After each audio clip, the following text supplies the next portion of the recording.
Anyway আমরা একটু প্রেক্ষাপট বর্ণনা করতে গেলে আপনারা সকলেই জানেন এই সরকার ক্ষমতা এসছে একটা গণ অভ্যুত্থানের ভিত্তিতে। যেই গণ অভ্যুত্থানের মূল দাবি ছিল যে একটা সুষ্ঠু নিরপেক্ষ নির্বাচন, একই সাথে কতগুলো সংস্কার যার মাধ্যমে একটা আমাদের গণতান্ত্রিক ব্যবস্থাটা টেকসই হয় এবং রাষ্ট্র মেরামত হয়। পাশাপাশি আমাদের আরেকটা এই যে অগ্রাধিকারী সরকারি ছিল, এখনও আছে, সেটা হলো বিচার। তো বিচারিক প্রক্রিয়া অব্যাহত রয়েছে এবং সংস্কারের ব্যাপারে আমরা জানি যে আগামী 12ই ফেব্রুয়ারি জনগণের, এই দেশের নাগরিকদের, দেশের মালিকদের তাদের মতামত দেওয়ার সুযোগ হবে তারা সংস্কারের পক্ষে কি বিপক্ষে।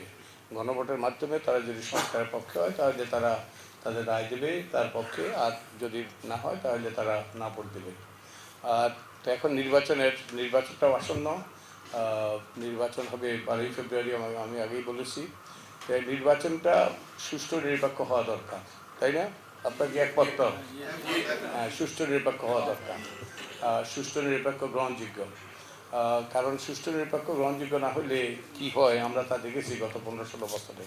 আমাদের ভোটাধিকার হরণ হয়ে গিয়েছে, আমাদের যে নির্বাচনে চলে গিয়েছে। তো এই অবস্থা থেকে আমরা উত্তর চাই যে সুষ্ঠু নিরপেক্ষ নির্বাচন হতে হবে। কিন্তু সুষ্ঠু নিরপেক্ষ নির্বাচন কি যথেষ্ট? সেটাও যথেষ্ট নয়। বস্তুত সুষ্ঠু নিরপেক্ষ নির্বাচন গণতন্ত্রের যাত্রাপথের প্রাথমিক পদক্ষেপ মাত্র। নির্বাচনের পরে কি ঘটে,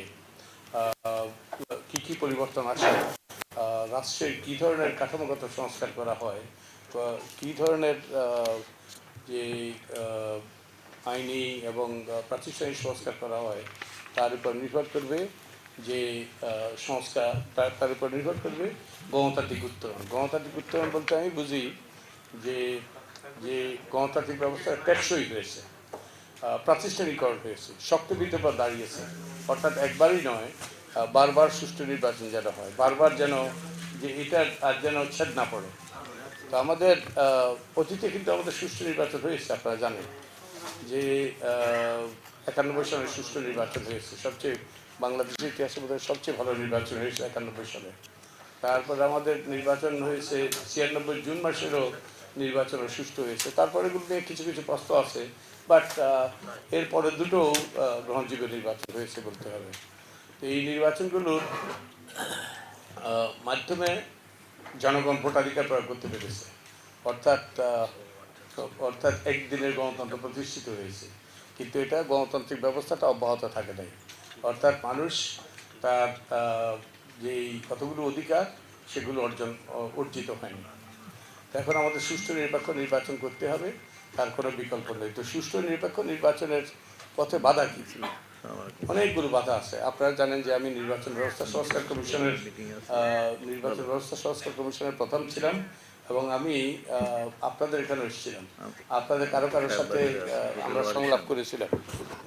আপনারা কেউ ছিলেন নিশ্চয়ই ওখানে, নিশ্চয়ই কেউ ছিলেন। আমরা সেখানে আলাপ করেছিলাম যে নির্বাচনকে সুষ্ঠু নিরপেক্ষ করতে হলে কী করণীয়, আমরা সমাজের সকল স্তরের মানুষের মতামত নিয়েছিলাম। তো তার প্রেক্ষিতে আমরা কতগুলো বিষয় চিহ্নিত করেছি, মোটা দাগে কতগুলো বিষয় চিহ্নিত করেছি। একটা বিষয় হলো আমাদের নির্বাচনী অঙ্গনটা চরমভাবে কলুষিত হয়ে গিয়েছে। আমাদের এখন নির্বাচনে যারা দাঁড়ান তাদের অধিকাংশ না বললেও একটা বড় অংশ কালো টাকার মালিক, পেশি শক্তি অধিকারী এবং বিভিন্ন রকম অন্যায়, লুটপাট ইত্যাদির সাথে